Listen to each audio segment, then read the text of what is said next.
All right, everybody, welcome back.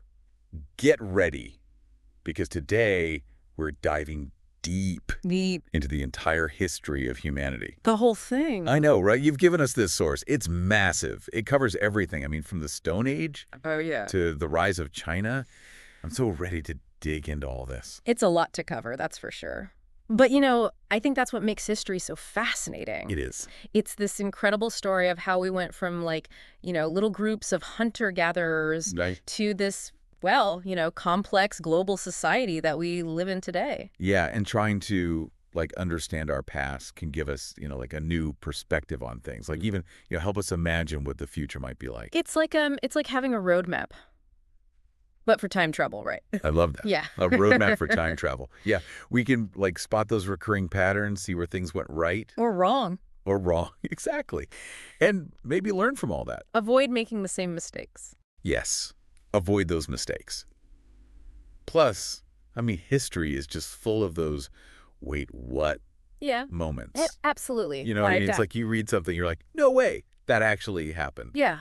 It's wild. Okay, so, like, to kick things off, should we rewind all the way back, like, to the very, very beginning? No, let's do it. Let's go back, what is it, like 300,000 years? Yeah. To when Homo sapiens first popped up? In Africa? Yeah, in Africa. I mean, try to imagine what it would have been like. I mean, no smartphones, obviously. No. No supermarkets. None of our creature comforts. Nope. Just you and your wits. And a whole lot of wilderness. Okay. I'm trying to picture this like starting a fire with 2 sticks. Yeah. Hunting for, well, whatever I could find, honestly. I probably wouldn't survive for very long. I don't know about that. I'm a city person through and through. But it really is just incredible to think, like, that's where it all started. Like, those early... You were the OG trailblazers. They were. And they dealt with challenges that, like, we can't even imagine today. And they survived. They adapted. They paved the way for everything. For everything. Okay, so as we kind of move through these different periods, the Paleolithic, the Mesolithic, the Neolithic, we start to see these early humans just innovating, coming up with, like, incredible new skills, tools, and, well, you know, ways of life. Oh, yeah, like fire. Oh, my gosh, fire. Can you imagine? You Talk about a game changer. I mean, suddenly you've got warmth, you've got protection, you can cook your food. I mean, yeah, fire. That's like the ultimate survival tool. For sure. And then you've got the shift to agriculture. Yeah. Now that's a big one, you know? Oh, yeah. A real turning point. Yeah. That set the stage for human society as we know it. Huh. I mean, think about it. I'm thinking. This transition to farming, it meant that people could, you know, stay in one place, cultivate crops. Oh, I see what you mean. Right. And build permanent communities. Right. Like that's the seed that grows into everything, right? From cities. To government. To everything. Okay. I'm getting it. And, you know, once you have those settled communities, then you need more structure, right? You do? So you start to see, like, more complex social structures, specialized labor, you know? Yeah. Division of labor. Exactly. And then eventually, bam, cities, civilizations. Okay, so let's talk about some of those civilizations. Oh, yeah. Like the Egyptian. Yes. The pyramids, I mean, those monumental structures. Amazing. And their belief systems, so intricate. And then, you know, you've got the Mesopotamians. They invented writing. They did. And the first legal codes. That's the Code of Hammurabi, right? The one and only. An eye for an eye. That's the one. I mean, it sounds harsh to us now, but back then, it was a huge deal. It was. It was groundbreaking. Trying to create some sort of, you know, order and justice in society. Yeah. Wow. And as we go through history, it's like those same themes. Justice, order, how to run a society, they keep coming up. You do. It's fascinating, isn't it? It is. Okay. So we've got the Egyptians, the Mesopotamians. Oh, and we can't forget the Greeks. I mean, come on. They gave us democracy. It's kind of crazy, right? These ideas from thousands of years ago still shaping how we live today. Totally. But of course, alongside these incredible advancements, you also have, like, all those power struggles, the rise and fall of empires. Yeah, that's the thing about history, right? It's not all sunshine and roses. That's definitely not. It's like this constant cycle of advancement and conflict. Exactly, which makes studying it so compelling, right? I mean, it's not just about memorizing dates and names. It's about, like, understanding why things happen the way they did. Yes. Understanding the forces that drive us as humans, you know? the patterns that keep repeating themselves, the choices that shape the course of, well, everything. It's all connected. Exactly. And as we move from the ancient world into the Middle Ages, Things get pretty interesting. they do. You have, the power of the church in Europe, feudalism, the Crusades, and of course the rise of Islam. And people often call this period the Dark Ages. Yeah, they do, but you know what? That's a bit of an oversimplification. It is. It is, because while Europe was going through, kind of a transitional phase, the Islamic Golden Age was in full swing. Okay, so it wasn't dark everywhere. Not at all. Different parts of the world were, having their moment in the sun. Okay, I like that. Right. And they made these amazing advances in science, math, medicine, knowledge that would later influence the Renaissance in Europe. So things weren't so dark after all. Nope. It's all about perspective, isn't it? Okay, that makes sense. And speaking of the Renaissance. Yes. The Renaissance. That's when we see Europe just like exploding with art and science and all this exploration. Think about Leonardo da Vinci. A true Renaissance man. Oh, yeah. The epitome of innovation. And then you have these literary giants like Cervantes, Shakespeare. Their works are still just as powerful and captivating today. Totally. But, I mean, this era also marked the beginning of colonialism, right? Yeah, it did. So, you have all this amazing cultural exchange and knowledge spreading around, but you also have the exploitation and displacement of, tons of indigenous people. Absolutely. It's a complex legacy, to say the least. A very complex legacy. And it's important to acknowledge both the good and the, the not-so-good aspects of that period. Yeah, absolutely. But while all that was going on, back in Europe, some new ideas were brewing. They were ideas that would shake things up. Oh, yeah. Big time. The scientific revolution. And the Enlightenment. These were huge shifts in, how people saw the world. Right. Challenging all those traditional ways of thinking. And it led to some pretty major scientific discoveries. And political upheavals. Exactly. We're talking revelations in thought and the action. I mean, you can't talk about this era without mentioning the steam engine and electricity. Talk about transformative technologies. I mean, those inventions changed everything. They did.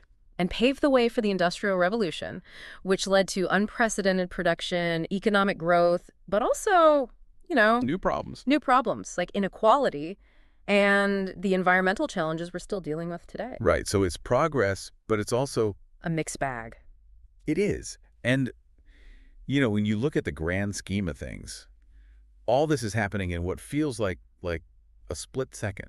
I know. Compared to, the vast expanse of human history that we've already talked about. It's mind-blowing. But hold on to your hats, because the 20th century is coming. Oh, boy. Things are about to get even more intense. Buckle up. The 20th century, Hugh. I mean, where do we even start? I know, right? It's like all the big stuff all crammed into one century. Extremes. It was a century of extremes. Wars, innovations, everything changing so fast. And someone took the volume knob on history and just cranked it way up. Exactly. You had 2 world wars that just reshaped the whole world. Millions of people died.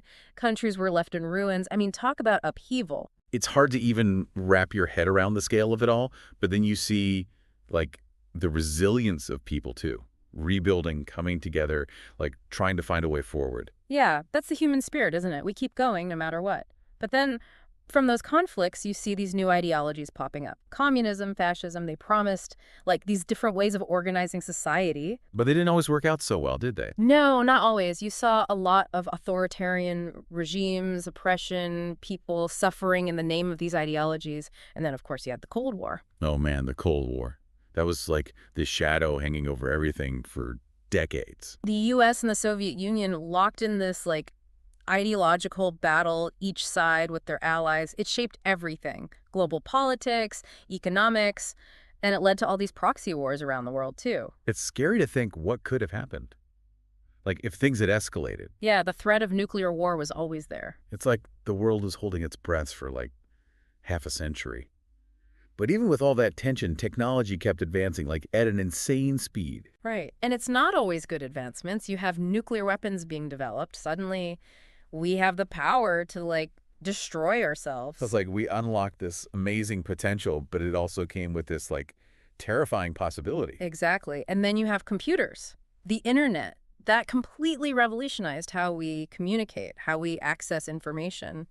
And it's still changing things today. I mean, think about social media, the way we connect with people all over the world. Yeah.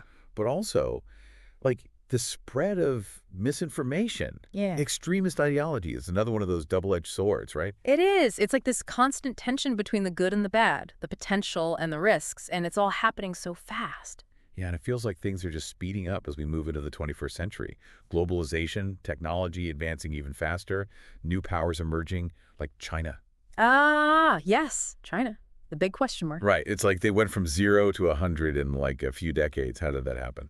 It's a fascinating story. You have these economic reforms in the late 70s, opening up to foreign investment trade. That led to this huge boom in manufacturing exports. Suddenly, China is this economic So powerhouse. it's a perfect storm, the right policies at the right time. Yeah, and also I think a willingness to adapt, to embrace new ideas. But of course, it wasn't without its costs. I mean, when you industrialize that rapidly, there are always consequences. Right, like we saw with the Industrial Revolution in Europe. Mm. Environmental problems, social inequality. Exactly. And China's facing those same challenges. Pollution, exploitation of workers, the gap between the rich and poor widening. It's like, can they find a way to balance this economic growth with the well-being of their people and the environment? It's a tough question. And as their economy grows, so does their influence, right? Yeah. Politically, militarily.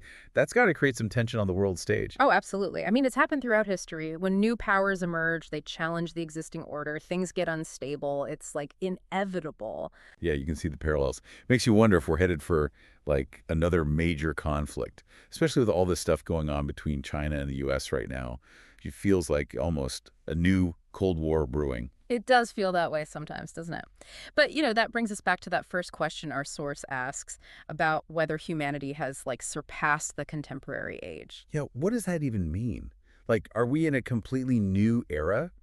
Or are we still, like, living in the shadow of the 20th century? It's a tough one. I mean, think about how much has changed in the last few decades. The internet, social media, artificial intelligence. It's like we're living in a science fiction novel sometimes. I know. It's exciting and scary all at the same time. But if we are in a new era, how do we even define it? Like, what are the key characteristics that set it apart? And what are the challenges we're going to face? Those are the million-dollar questions, and I don't think there are easy answers. That's the beauty of history, though, isn't it? It's not about having all the answers. It's about asking the right questions, trying to understand those bigger forces at play, how they shape the world. So we're not just trying to predict the future. We're trying to, like, actively shape it. Exactly. We can learn from the past, see where things went wrong, where things went right, use that knowledge to try and build a better future. But it takes all of us working together. That's a powerful thought. It's not just about governments and big institutions. It's about individuals, too. All of us have a role to play in shaping the world we want to live in. Absolutely. And that brings us to the final part of our deep dive. We've looked at the grand sweep of human history, from our earliest ancestors to, well, today. Now I want to turn it over to you, the listener. What does all this mean to you? What stood out to you? What are you thinking about after this journey through time? Wow. So we made it. We went from those, like, early humans in Africa all the way to the 21st century. Pretty epic journey, huh? It really is. Sometimes I forget just how much has happened in human history. Like when you lay it all out there, it's mind-blowing. Yeah, and we've covered so much ground. Empires rising and falling, wars, revolutions, incredible discoveries. And those wait, what moments? Don't forget those. Oh, yeah, we had plenty of those. But, out of everything we talked about, what really stuck with you? What's still bouncing around in your head? That's a good question. I think for me, it's that realization that history, it's not just this like dry collection of facts and dates. Right, it's not just memorizing names and battles. Exactly. It's a story us, of how we got to where we are today. And, there is a lot in that story that maybe we're not so proud of. The mistakes, the missteps. Yeah, but there's also so much to be inspired by. The resilience, the creativity, the way humans have always found a way to, like, overcome challenges and push forward. Totally. Like, think about all the times throughout history when things seemed really bleak. Wars, natural disasters, pandemics. But we always managed to, like, pick ourselves up and keep going. That's what gives me hope, Yeah. even when things seem really uncertain like they do now. Humans are pretty good at adapting, at finding solutions. We're problem solvers. It's in our DNA. It is. So yeah, I think that's my biggest takeaway. Hope. And a sense of, like, possibility. I like that. Possibility. And, if we are kind of writing the next chapter of human history right now, What do we want that story to be about? What Sure. kind of future are we creating? That's a great question. And, you know, there's no easy answer. History shows us that progress isn't always a straight line. There are twists and turns. Dead ends. Yeah, sometimes we make mistakes, but that's part of the process, isn't it? It's about learning, adapting, course correcting along the way. So it's not about having like a perfect roadmap for the future. It's more about being flexible, being open to new And ideas. being willing to learn from the past, both the good and the bad. Exactly. And that's where you come in, dear listener. I mean, why do we do this whole deep dive thing? Why do we spend all this time talking about history? Well, for me, it's about understanding. Understanding ourselves, understanding the world around us, and hopefully using that understanding to make better choices. Yeah, it's about connecting the dots, seeing the bigger picture, recognizing that like all of us are part of this incredible story that's still unfolding. And it's a story that we all have a hand in writing. Your choices, your actions, they all matter. You have the power to shape the future, even if it feels like a small way. So if there's one thing you take away from this deep dive, I hope it's that sense of agency, that feeling that you can make a difference, that history isn't just something that happened to other people long It's ago. happening right now, and you're a part of it. We've only just scratched the surface of this massive, fascinating topic, but I hope we've given you something to think about, maybe even sparked a little bit of that curiosity to learn more. Because history is never really over. It's an ongoing conversation and exploration, and we're all in it together. So keep asking questions, keep digging, keep exploring, and who knows, maybe you'll uncover something amazing. That's it for our deep dive today. Thanks for joining us. And until next time, keep on learning.